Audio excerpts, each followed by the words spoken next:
जय हिंद दोस्तों। আমি আপনাদের সঙ্গে আলোচনা করব 28শে এপ্রিল ফার্স্ট শিফট 2026 সালে কোন কোন টপিক থেকে কোশ্চেন এসেছিল এবং কি কি কোশ্চেন এসেছিল আমি আপনাদের সঙ্গে আলোচনা করব। আপনাদের যদি একটু উপকার হয়ে থাকে তো আপনারা লাইক শেয়ার করে অন্যজনের মাধ্যমে পৌঁছে দেবেন। তো হিন্দি খুব বলছে জটিল আসছে, তো হিন্দিটাই প্রথমে আলোচনা করি। হিন্দি গদ্যাংশ এসেছিল, তার মধ্যে গদ্যাংশর মধ্যে কোনো রিক্ত স্থান ছিল না, রিক্ত স্থান কোনো মতেই ছিল না। গদ্যাংশ মাত্র দুটো লাইন দিয়েছিল, দুটো লাইনের মধ্যে 5টা কোয়েশ্চেন এমনভাবে আছে একদম সরল। তারপরে অপশানগুলো এমন ছিল গদ্যাংশর, তবে ধারণার বাইরে মনে হচ্ছে এটা হবে না, এটা হবে, এটা হবে না, এটা হবে। অপশানগুলো খুব কিন্তু ডিপলি ছিল। হ্যাঁ, তারপরে তোমার পুলিশ প্রশাসন থেকে কোশ্চেন আসছে। যেমন পুলিশ একটা চোরকে ধরলে তাকে কীরকমভাবে সাজা দেবে, আর একটা পুলিশের নোটিশ লিখতে গেলে সে নোটিশটা কিভাবে লিখতে হবে, এবং স্কুলে একটা নোটিশ লিখতে গেলে সেই নোটিশগুলো কিভাবে লিখতে হবে, এই কোশ্চেন ছিল। এবং গঠন ও শব্দাবলী থেকে কোশ্চেন ছিল। কীরকমভাবে কোশ্চেন ছিল আমি বলি। হিন্দি থেকে ইংরেজিতে ট্রান্সলেট করতে দিচ্ছে এবং ইংরেজি থেকে হিন্দিতে ট্রান্সলেট করতে দিচ্ছে। তো এগুলো একদম সিম্পল ছিল। যারা এক কথায় যারা হিন্দিভাষী রাজ্যের স্টুডেন্ট তারা অতি সহজেই করতে পারবে। তারা এই হিন্দিগুলো নর্মাল থাকছে, তবে বাঙালিভাষী স্টেটদের এগুলো একটু করা মুশকিল আছে। তো চেষ্টা করলে সবই করা যায়। তারপরে শুদ্ধ বর্তনী থেকে 3-4টে কোশ্চেন থাকছে। তো শুদ্ধ বর্তনী থেকে বানান, যেমন ঈদ, দীর্ঘ ঈদ হবে না হ্রস্ব ঈদ হবে, এইরকম আমি এক্সাম্পল দিয়ে বোঝালাম। আরও অন্যান্য বানান আছে, সেগুলো বানানগুলো থাকছে। তারপরে শুদ্ধ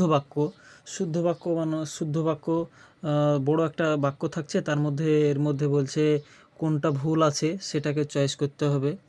তারপরে হিন্দি মোটামুটি প্রিভিয়াস ইয়ারের থেকে একটু হলেও জটিল আছে, কারণ বাঙালিভাষী স্টেটদের হিন্দি আগেকার মতো নেই, কারণ পত্রাচার থেকে কোশ্চেন দিচ্ছে এবং গঠন ও শব্দাবলী থেকে কোশ্চেন দিচ্ছে।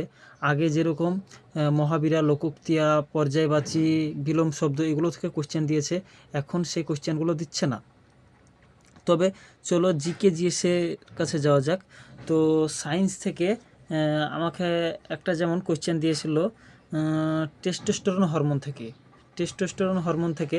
তো সায়েন্সের দিকগুলো পড়ে যাবে, সায়েন্স ফিজিক্স এগুলো থেকে কোশ্চেন থাকছে 2-3টে করে। এবং জিওগ্রাফি থেকে সেন্সাসটা একদম ভালোভাবে পড়ে যাবে, এবং প্রতিবেশী দেশ টপিকটাও ভালোভাবে পড়ে যাবে, এবং পঞ্চবার্ষিকীটাও পড়ে যাবে। এটা থেকে ভালো কোশ্চেন আসে। এবং নদ নদী থেকেও কোশ্চেন আসছে।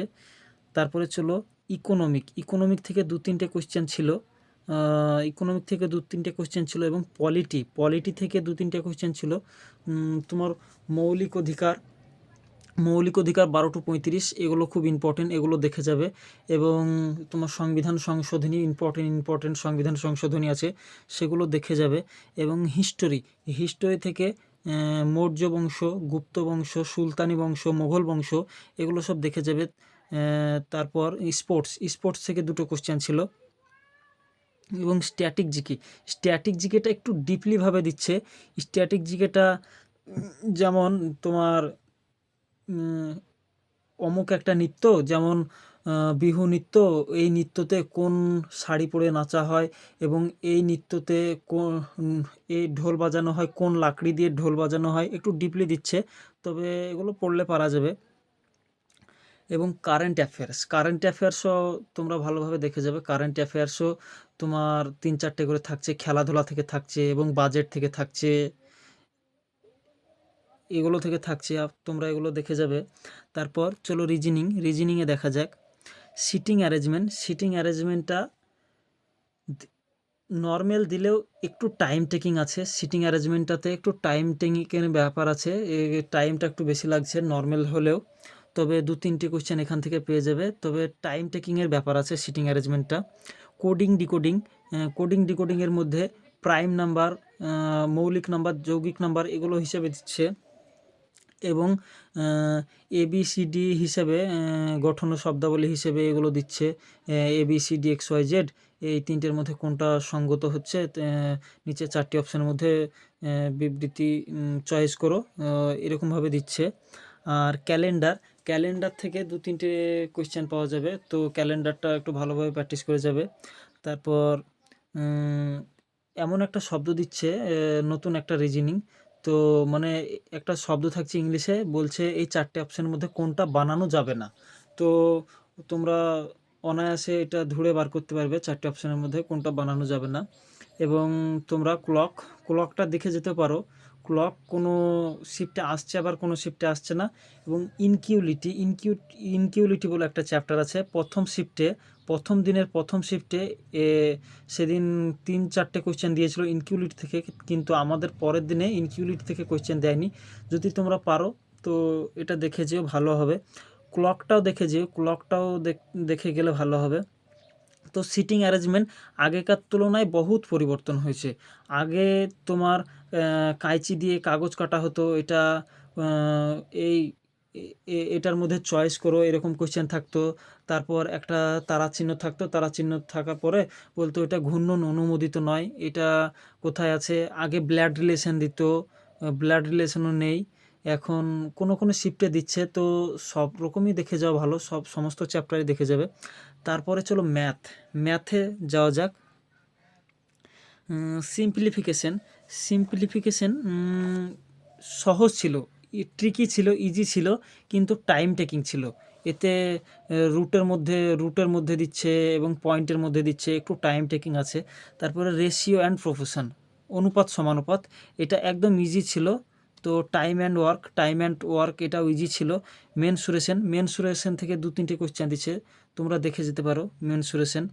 মেনসুরেশনের মধ্যে কোন চ্যাপ্টারগুলো দেখে যাবে বলছি, আয়তঘন, আয়তক্ষেত্র, বর্গক্ষেত্র, তারপর তোমার গোলক, অর্ধগোলক, লম্ববৃত্তাকার চোঙ, শঙ্কু, রম্বস, এগুলো সব দেখে যেতে পারো পরিমিতি থেকে। LCM HCF, লসাগু অ্যান্ড গসাগু, এই চ্যাপ্টার থেকে 2-3টে কোয়েশ্চেন দিচ্ছে, এই চ্যাপ্টারটা তোমরা দেখে যেতে পারো। ডিপলিভাবে কোয়েশ্চেন দিচ্ছে LCM HCF থেকে। এবং ট্রেন থেকে কোয়েশ্চেন দিচ্ছে, ট্রেন থেকে কোয়েশ্চেন দিচ্ছে। একটা ট্রেন এত সেকেন্ডে একটা মানুষকে অতিক্রম করলে, এবং এত সেকেন্ডে একটা প্ল্যাটফর্মকে এত সেকেন্ডে অতিক্রম করলে, তাহলে ট্রেনটার মিটার পার সেকেন্ডে গতিবেগ কত, এইরকমভাবে কোয়েশ্চেন দিচ্ছে। তো ভয়ের কোনো কারণ নেই, তোমরা যেরকম প্রিপারেশন করেছো তোমাদের পুরো 100%টুকু দিয়ে আসবে ইনশাল্লাহ, তোমরা ভালো স্কোর করতে পারবে, এটাই আশা করি। তবে আমার প্রথমেই এক্সাম পড়ে গিয়েছে, আমি অতটা অ্যানালাইসিস দেখতে পাইনি ইউটিউবে, তাই এক্সাম অতটা ভালো হয়নি। তো আশা করি তোমাদের ভালো হবে, তোমরা ভালোভাবে এক্সাম দাও, বাস এতটুকুই।